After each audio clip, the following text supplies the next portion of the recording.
Happy U Day, everybody. Yes, it is Yu Darvish night tonight in MLB DFS. Not only is it Yu Darvish night, but it's also Clayton Kershaw night. It is Trevor Bauer night, and it's a value pitcher to be named later night. It is a fun slate for pitching in MLB DFS, and I wish things were as fun with the stacks as they are with pitchers, but things could obviously not be that easy. So we're going to have some awesome pitchers to discuss for tonight in each salary range.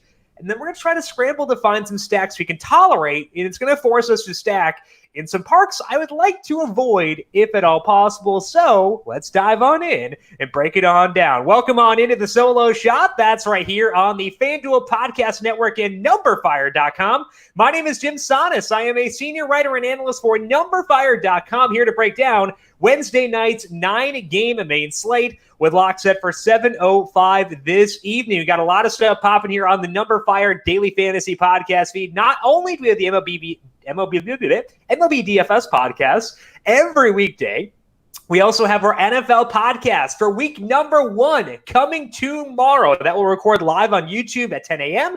and be posted on the numberFire Daily Fantasy Podcast feed probably by 11:45 or so, so make sure you check that out there. We also have our PGA DFS podcast for the Safeway Open, a very interesting field. It's myself, Brandon Gadula. That has been posted already on the numberFire Daily Fantasy Podcast feed, so PGA NFL podcasts will be up for this week, regardless of when you're trying to play those various contests. Also, later this week, we're going to have a 3-person Q&A session about week number 1 of the NFL. Myself, Brandon Gadula, and JJ Zacharyson. That will be before our regular MLB DFS live stream in the afternoon. So we'll do the week 1 Q&A at 3:30 p.m. Eastern time on Friday. We'll follow immediately after that with our regular MLB DFS Q&A. So a lot of stuff here on the FanDuel YouTube page. Make sure you are subscribed there, but also check out the numberFire Daily Fantasy Podcast feed. And if you like what you hear, leave us a rating and review. Weather for tonight in MLB DFS. It is 82 degrees in San Diego tonight for the Padres and the Rockies. That's a bit warmer than usual relative to other games. So a slight upgrade for the Padres and Rockies hitters compared to where we usually have them at. In Chicago, for the Cubs and the Reds, that's Yu Darvish versus Trevor Bauer. The wind is blowing in at 12 miles per hour, similar to last night. So party time, baby. You don't need a lot of justification to use Yu Darvish and Trevor Bauer, but you get it here. So upgrade both those guys because of the wind. And as always, it is cool in Oakland and San Francisco. That's bad for hitters. So downgrade Astros, A's, Mariners, and Giants hitters. But we're still going to be stacking one of those teams because, again, park factors are pretty dicey for tonight. NFL Week 1 is finally upon us, and FanDuel is back in 2020 with the Sunday Million contest once again.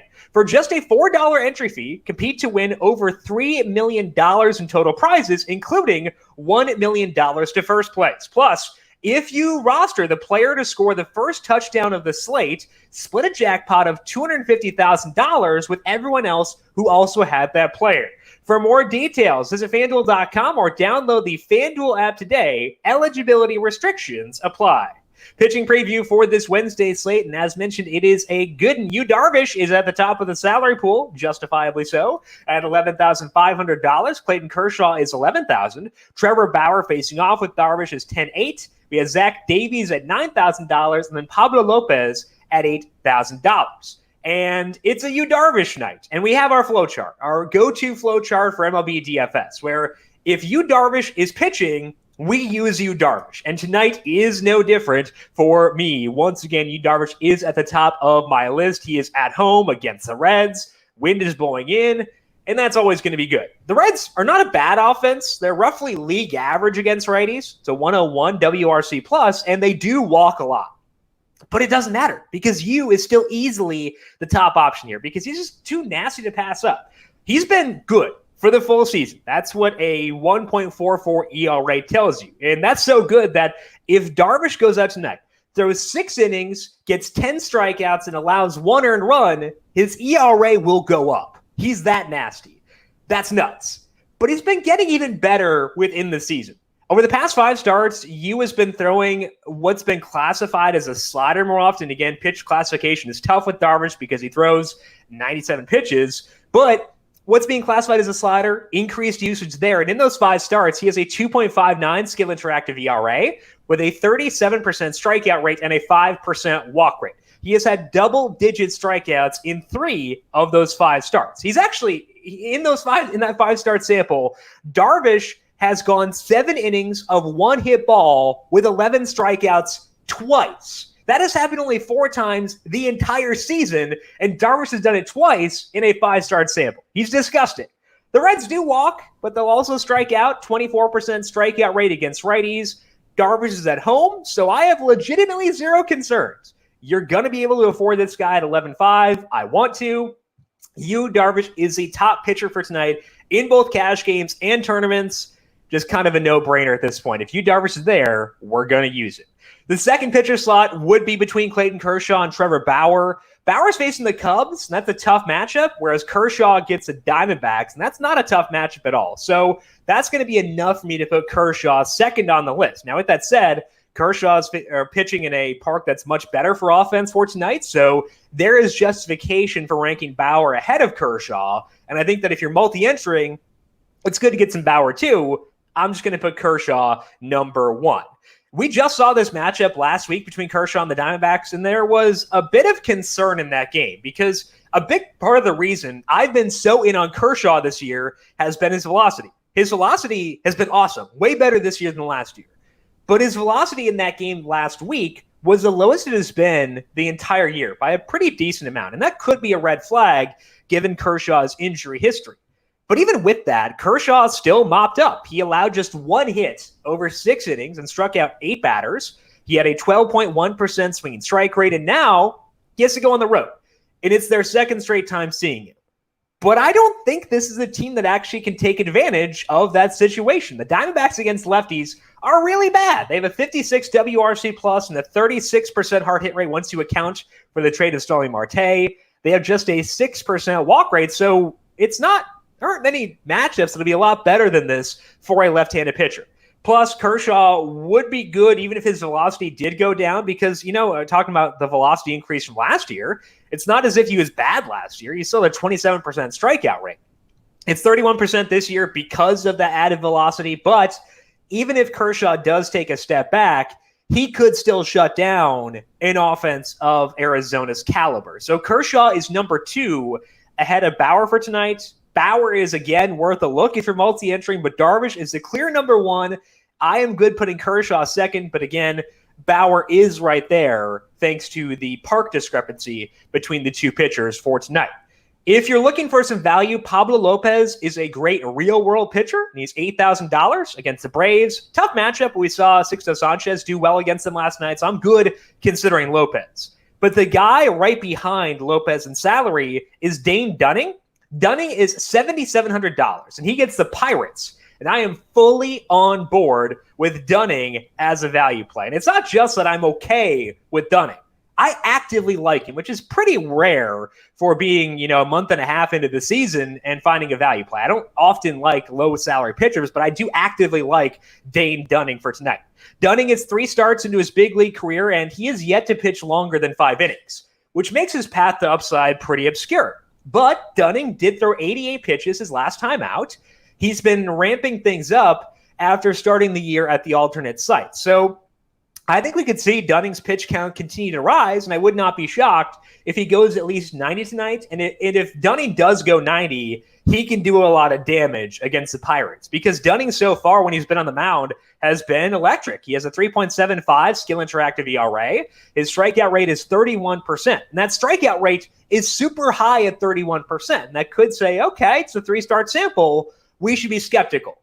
But Dunning backs it up with a 17.5% swinging strike rate. That is a massive number and actually more impressive than the 31% strikeout rate.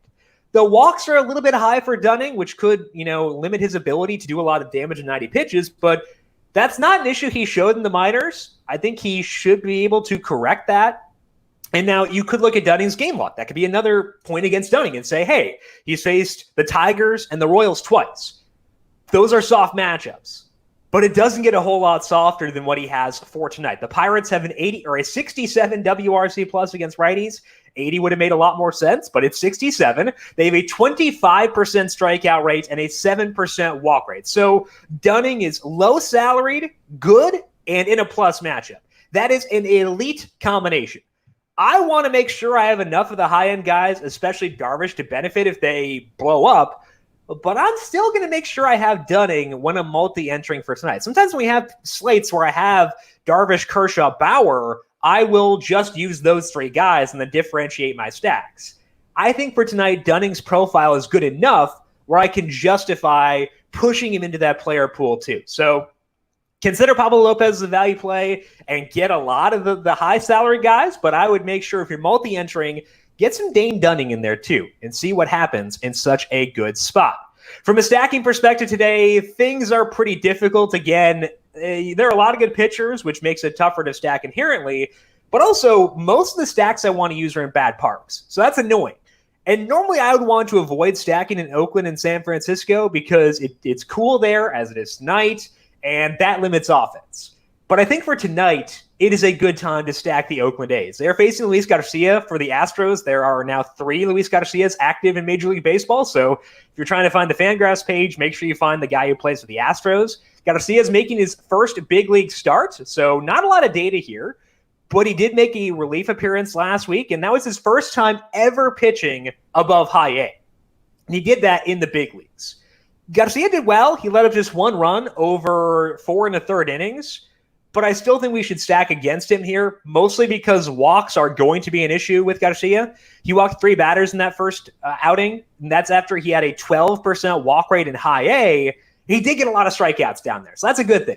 But the swinging strike rate for Garcia was just 7.6% in his first appearance, and that's not where you want that number to be. So it's possible Garcia does turn things around. His numbers in high A were very good, but he's making the jump to the big leagues. His numbers in the first start presented enough cause for concern, and the Oakland Athletics have a really freaking good lineup. So I'm going to go ahead and stack the A's for today against Garcia, despite the fact that it's a bad park, and that's going to be a pretty common refrain for me for today. Now, the A's are not at full health right now. Matt Chapman is banged up, did not play last night, so I hope he plays, and it would be a downgrade to them if they do not. But they've got some other guys we can turn to here. We got Tommy La Stella hitting high in the order against righties. He is $2,900. I am always a La Stella guy, at least since the start of last year. I have been. He's been really fun to use in DFS, now at the A's.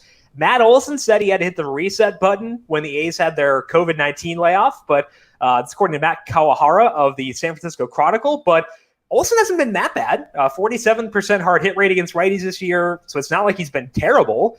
And his salary is down to $3,200. So even if Matt Chapman can't play, the A's still have enough pop to be really fun. And they're kind of in that, they live in that mid-range from a salary perspective. So they're a team you can stack even when you use Darvish, and I would like to do so for tonight, despite the fact they are in a bad park. The second stack is kind of a bad park because they're going to have the roof closed in Texas for tonight because it's supposed to rain. And it's also, but I guess the park is not really my biggest concern here. The concern is that it's a really bad team. That is the Texas Rangers. But they're facing Julio Teheran, so I might have to just suck it up and stack against them, despite how bad they are. Teheran is really struggling again this year. His ERA is 7.94. That comes with a 5.88 skill interactive ERA, so sure, the ERA will come down, but even when he does regress, it's not going to be a great product. So he's not going to get natural regression to being a good pitcher. So instead, Teheran is tinkering, which is good. He should be doing that right now. In the past 3 outings, we've seen Teheran throwing his sinker more, and it has helped. His hard hit rate has come down, and that's a good thing. But he's not getting any strikeouts.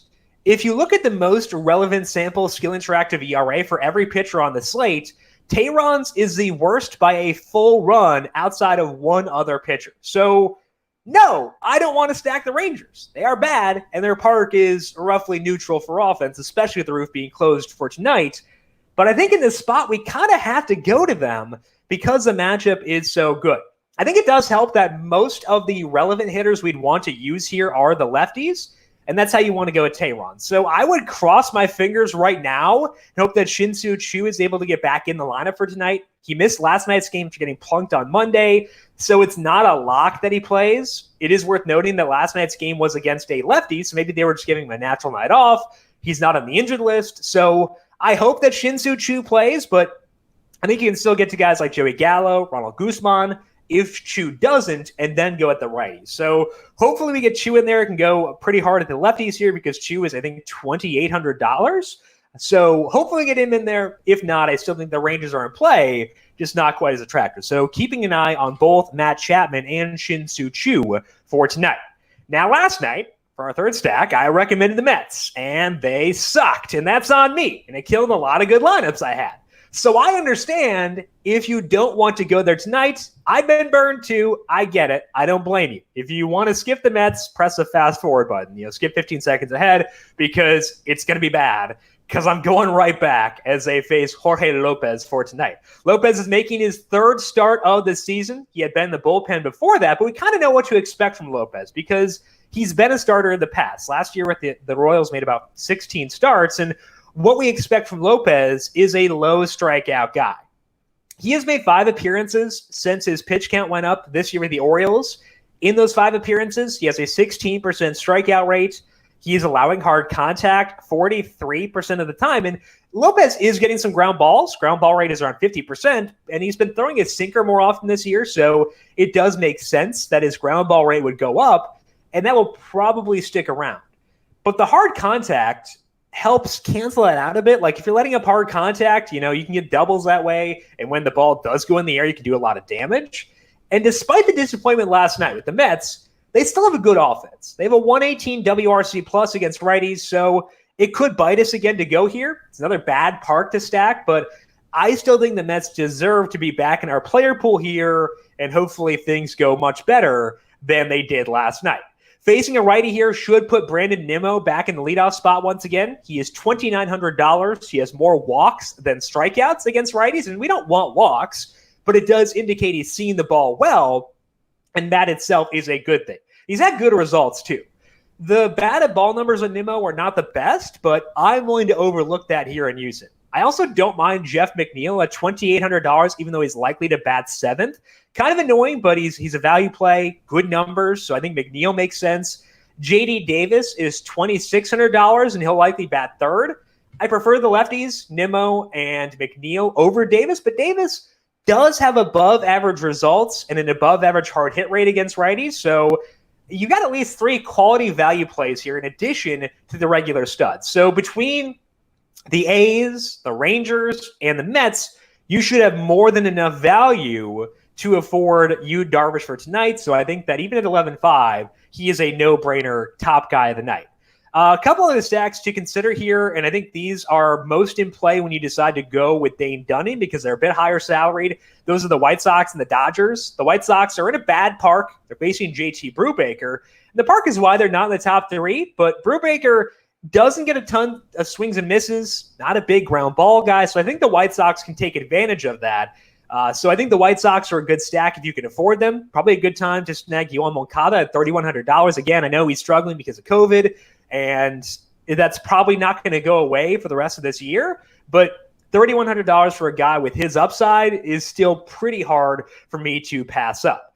As for the Dodgers, they're facing Taylor Clark, and Clark's not a bad pitcher. He has a 4.47 skill interactive ERA in the 3 starts he has made this year, but he walks a lot of guys, and he gives up hard contact, and that's not a good combination.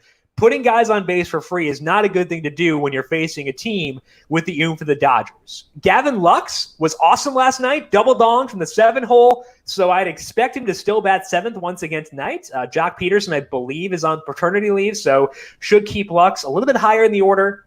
Should bat 7th. He's $2,400. Fills second base. He has some stolen base juice too. So I'd keep on going back to Gavin Lux at $2,400 for tonight within those Dodgers stacks if you need help affording whether it be Yu Darvish or Mookie Betts / Cody Bellinger. Finally, I can give the Orioles some consideration against Rick Porcello. Porcello has been improving lately by leaning more on its slider, and the Orioles don't have Anthony Santander, which is a downgrade for the offense. But you might be able to pluck some value here. DJ Stewart is $2,400 if you need a one-off in the outfield. Porcello especially struggles with lefties. So DJ Stewart, Chance Sisco, two primary guys I would expect to swing from that side for tonight. And I think that we could go to them for value. So again, you should have enough value here to afford you Darvish. He is very much worth it. Same thing goes for Kershaw and Bauer. But I think the Dodgers and the White Sox are the primary teams I am looking at if I do decide to save some salary and go with Dane Dunning. So you should have offenses who fit whatever you're looking for tonight. Unfortunately, not all in great parks, but hopefully the sticks can do enough damage to make up for that. That is all the time that we have for today here on the Solo Shot. But as always, we are back today at 4 p.m. Eastern on the FanDuel YouTube, Twitch, and Facebook pages to answer any questions about pitchers, stacks, one-offs, process, whatever you got to ask. We'll be there to answer it today at 4 p.m. Eastern. So make sure you are subscribed to the FanDuel YouTube page. Again, we'll be there tomorrow at 10 a.m. Eastern time to get you set for week 1 of the NFL with myself and Brandon Gadula. So a lot of incentive to subscribe to the FanDuel YouTube page. Big thank you to Calvin Theobald, our video producer, for on the video side of things here today. Thank you, Cal, as always. If you have questions for me, I am on Twitter at JimSannes, JimSannes. You can also follow the FanDuel Podcast Network at FanDuel Podcast. Good luck with your MLB DFS lineups for tonight. We'll talk to you once again this afternoon, but if not then, we'll talk to you tomorrow. This has been the Solo Shot right here on the FanDuel Podcast Network.